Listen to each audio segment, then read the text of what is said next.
Hello, in front of me I've got Edifier Neobuds Pro 2. In this video I'll show you how to manage controls. Firstly, take a look at the earbuds. Right here we've got the left earbud and here we've got the right earbud. Tap twice on the left earbud to activate voice assistant. Tap twice on the right earbud to play pause. Tap twice on either earbud to answer and end the calls.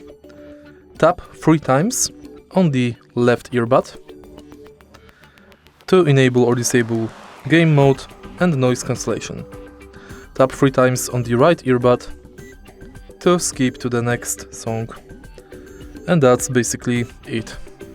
If you find this video helpful, please leave a like, comment and subscribe.